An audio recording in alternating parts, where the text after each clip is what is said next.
Olá, meus amigos. Estamos aqui mais uma vez reunidos para estudarmos a palavra de Deus e é muito bom estar com vocês. Que bom que você está aqui conosco para mais um vídeo, tá bom, queridos? Vamos abrir nossas Bíblias no livro de Atos dos Apóstolos, capítulo 2, versículo 4.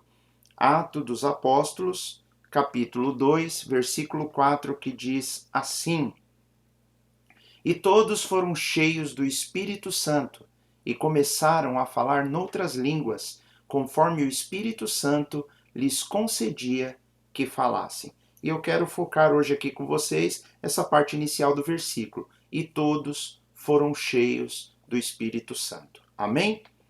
Amém. Vamos começar aqui com essa palavra. Isso aconteceu 50 dias após a morte e ressurreição do Senhor Jesus.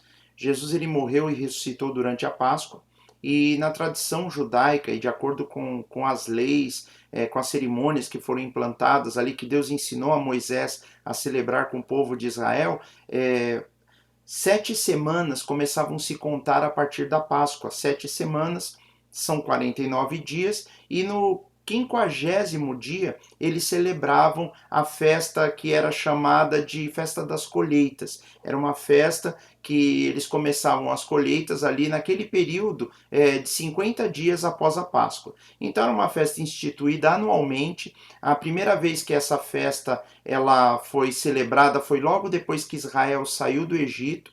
Então, assim que eles saíram do Egito, na noite em que eles saíram do Egito, ali eles comemoraram a Páscoa, e 50 dias depois foi considerado a primeira festa das colheitas. Obviamente, eles não estavam na terra de Canaã, né? Ali eles não estariam colhendo nada, porque eles não haviam plantado, eles estavam no deserto, mas naquela data, provavelmente quando Moisés sobe no Monte Sinai para receber os 10 mandamentos, naquele dia seria instituída a festa das colheitas, ou Pentecostes, 50 dias após a Páscoa. E na época de Jesus não era diferente. Essa festa ela continuava de ano em ano acontecendo de uma maneira frequente, né? Algumas pessoas que talvez não compreendam direito ou não conheçam direito a Bíblia vão pensar que a festa de Pentecostes é exatamente a festa da origem, que foi dada a origem, né, dessa festa por conta do derramamento do Espírito Santo nesse versículo que nós lemos. Mas na realidade, o derramar do Espírito Santo ocorreu exatamente em um dia da festa de Pentecostes. Na realidade, o dia que a festa se cumpriria, no 50º dia após a ressurreição. E nós vamos ver na Bíblia que não existem muitas, que na realidade não existem nenhuma coincidência, né? Jesus, ele morreu exatamente durante a Páscoa e ressuscitou durante a Páscoa, e a festa da Páscoa era um dia de libertação, onde o cordeiro morreu ali por Israel, e foi o sangue que eles passaram na porta, lá no Egito. E não foi coincidência que Jesus vem exatamente a morrer e ressuscitar durante a Páscoa. E depois também no dia de Pentecostes, que era uma outra festa, o Espírito Santo foi derramado. Nós cremos que Deus ele instituiu as festas no Antigo Testamento para que fossem cumpridas paralelamente com revelações de Cristo no Novo Testamento. Então tem ainda algumas coisas que ainda estão para acontecer, que é a volta do Senhor Jesus e o reino que ele vai instituir na terra. Ele vai reinar por 1000 anos na terra, e nós estamos aguardando essas coisas. E essas coisas todas nos parece que elas acontecem paralelamente às festas. Mas na festa de Pentecostes, era essa festa que acontecia depois de 50 dias, e nesse dia foi derramado o Espírito Santo sobre aqueles irmãos, aproximadamente 120 irmãos que haviam ali no cenáculo, mais os discípulos, né? O cenáculo era uma casa onde eles se reuniram ali, que ficava mais ou menos a 1 quilômetro de distância ali do Jardim do Getsemane. Eles estavam ali reunidos naquele lugar, eles estavam ali com uma expectativa de coração. A palavra de Deus dá a entender que eles estavam ali todos no mesmo espírito, no mesmo propósito, e acontece esse fenômeno.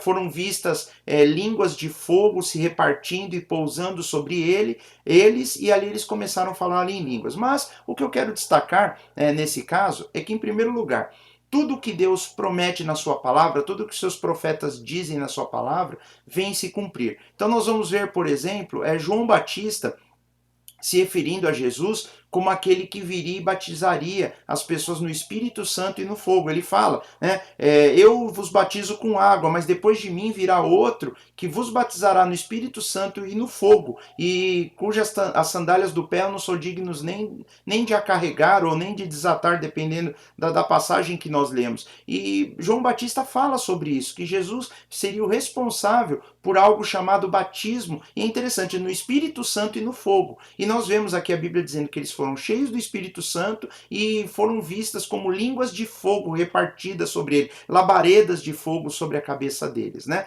Agora nós vemos também que Jesus, ele havia dito que isso acontecia. Jesus, depois da sua ressurreição, lá em Atos, capítulo 1, versículo 5, ele fala assim, ó, porque na verdade João batizou com água, mas vós sereis batizados com Espírito Santo não muito depois desses dias. E é interessante Jesus fazer uma referência a João Batista nesse versículo, porque João Batista havia feito uma referência a Jesus anteriormente, lá no início do Evangelho. Ele fala, ó, depois de mim vai vir um que batizará no Espírito Santo e no fogo. E agora João diz, na verdade João batizou com água. É um fazendo referência ao outro, lembrando que João Batista era primo de Jesus, né? João Batista, ele era filho de um sacerdote, que era Zacarias, e filho de Isabel. É uma mulher que anteriormente não podia ter filhos, e Deus manda um recado para ela através de um anjo, dizendo que ela ficaria grávida e o filho dela seria um profeta, seria um homem que falaria em nome do Senhor.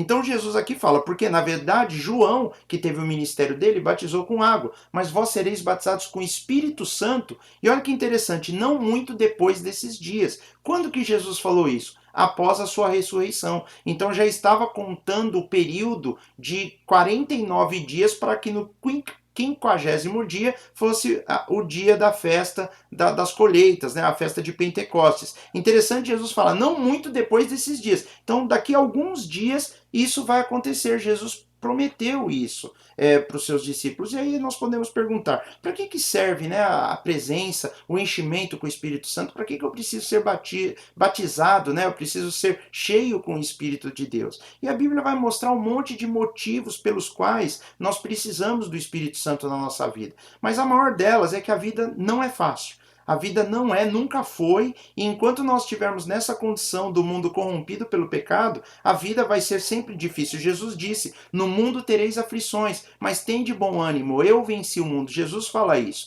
A vida cristã, ela não é mais fácil do que a vida comum. Então, independentemente de sermos cristãos ou não sermos cristãos, a vida é difícil. Só que a Bíblia diz, inclusive, que o fato de sermos cristãos, além de nós sermos perseguidos espiritualmente pelo inimigo do Senhor, pelo diabo, nós ainda vamos enfrentar a resistência do mundo, porque o mundo tem princípios que são contrários ao que Deus nos ensina, a palavra de Deus. Então nós, como filhos de Deus, nós vamos tentar viver de uma forma diferente do que o mundo vive. E isso vai gerar resistência espiritual, resistência social. Nós vamos enfrentar lutas, então viver não é fácil. E por que eu estou falando isso? Porque uma das coisas que o Espírito Santo vem fazer na vida daquele que crê, daquele que entrega a sua vida para Jesus, é o Espírito Santo da sabedoria, da direção, fortalecer, dar condições para que o cristão possa vencer. Nós vamos ver que a vinda do Espírito Santo sobre a vida dos discípulos mudou completamente a vida deles. Os discípulos andavam com Jesus, eles não tinham muita certeza do que eles estavam,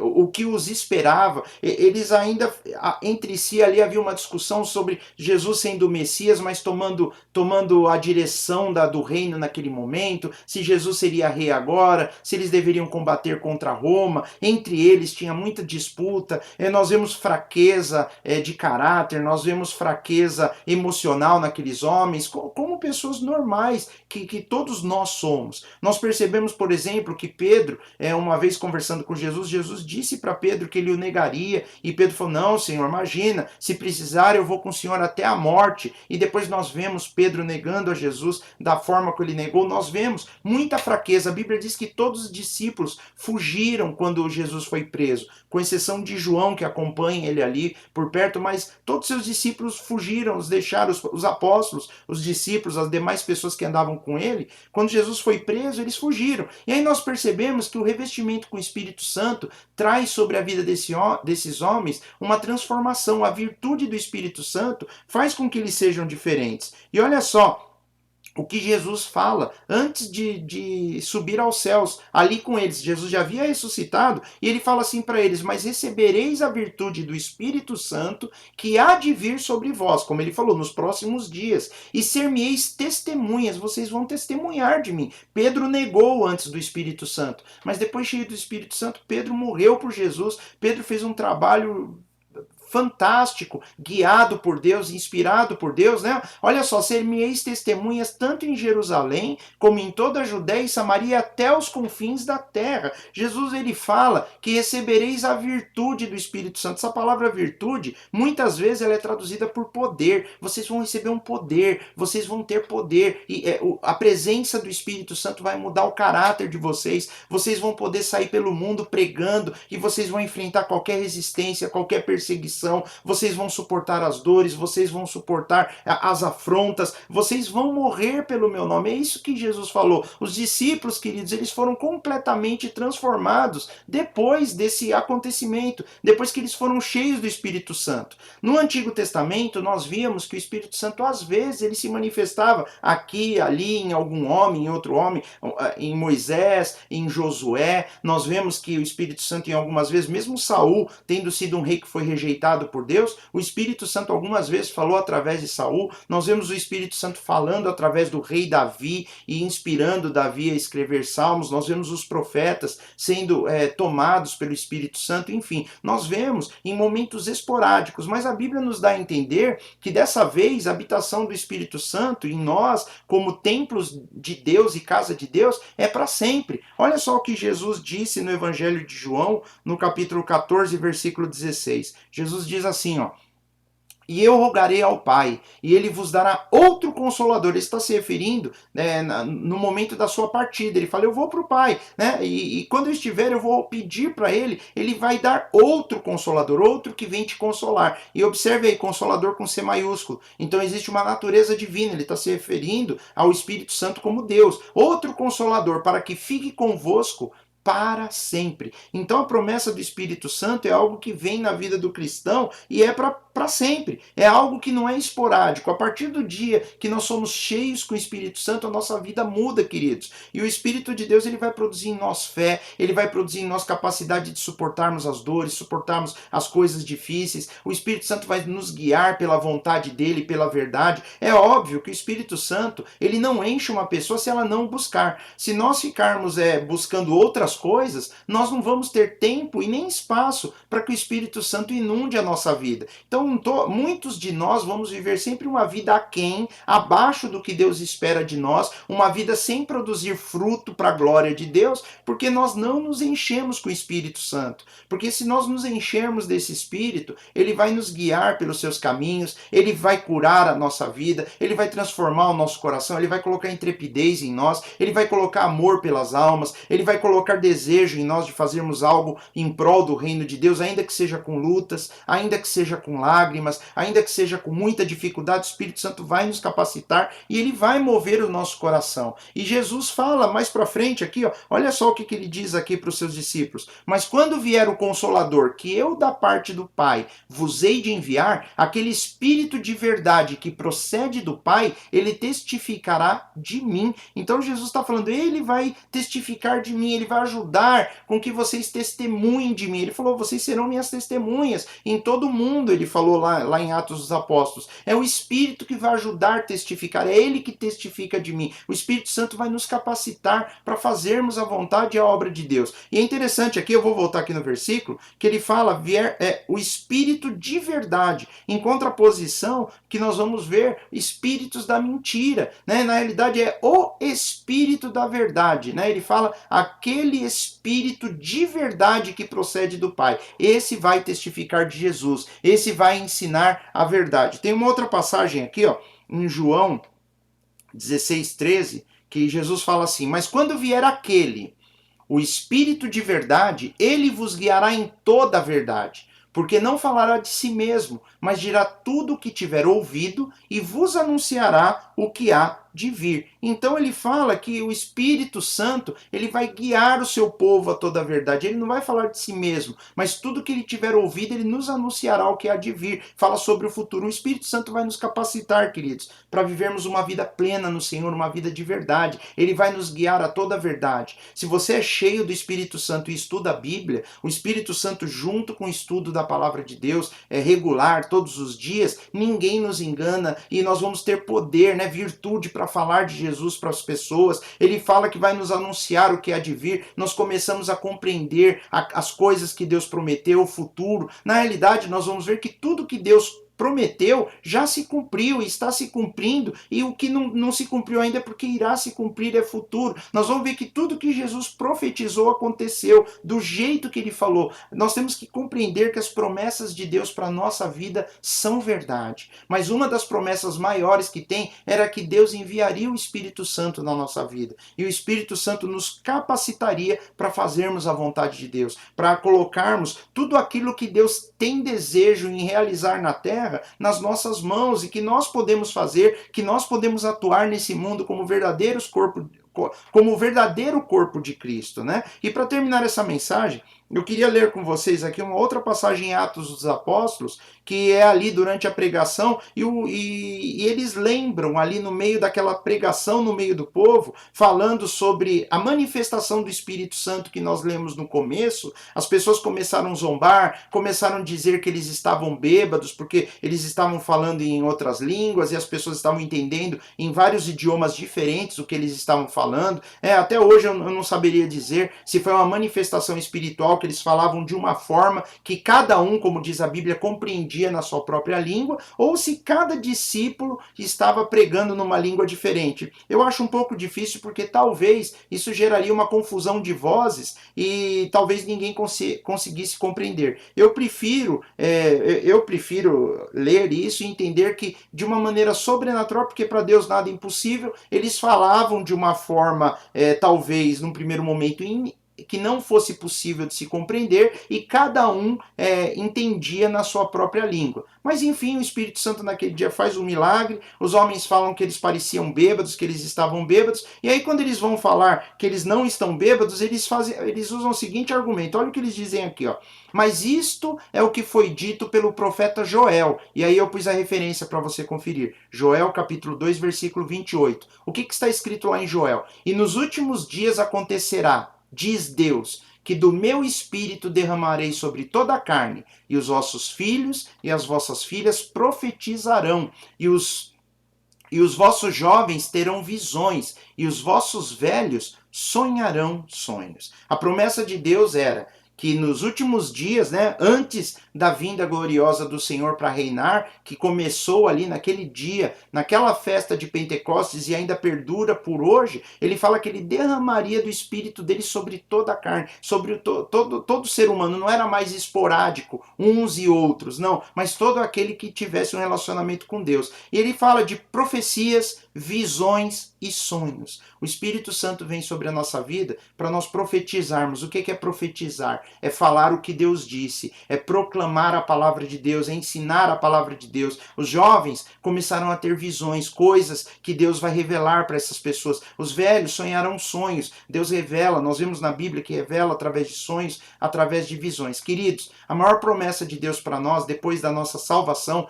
foi dizer que ele enviaria um Consolador que habitaria em nós para todo sempre. E se você ama Jesus, se nós entregamos a nossa vida para Jesus, o Espírito Santo habita em nós, nós somos dele completamente. E é isso que eu queria compartilhar com você. Nós não devemos nos esquecer que o Espírito Santo veio sobre nossa vida para nos ajudar a atravessarmos as dificuldades, para nos dar sabedoria, para nos dar entendimento, para nos ensinar como fazermos, e principalmente, ele veio nos chamar para fazermos a vontade de Deus. Meu querido, minha querida irmã, deixe o Espírito Santo encher a sua vida. Busque a Deus mais do que você com todas as suas forças, o máximo que você puder buscá-lo. Busque, enche-o da sua presença e você vai ver que ele vai usar a tua vida. Você vai sair desse ponto aí onde você está estacionado, talvez não dando fruto para Deus, e Deus ele vai usar você, tá bom? Era isso que eu queria compartilhar com vocês nessa noite. Foi um prazer estarmos aqui juntos em mais um vídeo e nós nos vemos aí nos próximos dias, tá bom? Que Deus abençoe a todos, no nome do Senhor Jesus, e até mais. Fiquem com Deus. Tchau, tchau.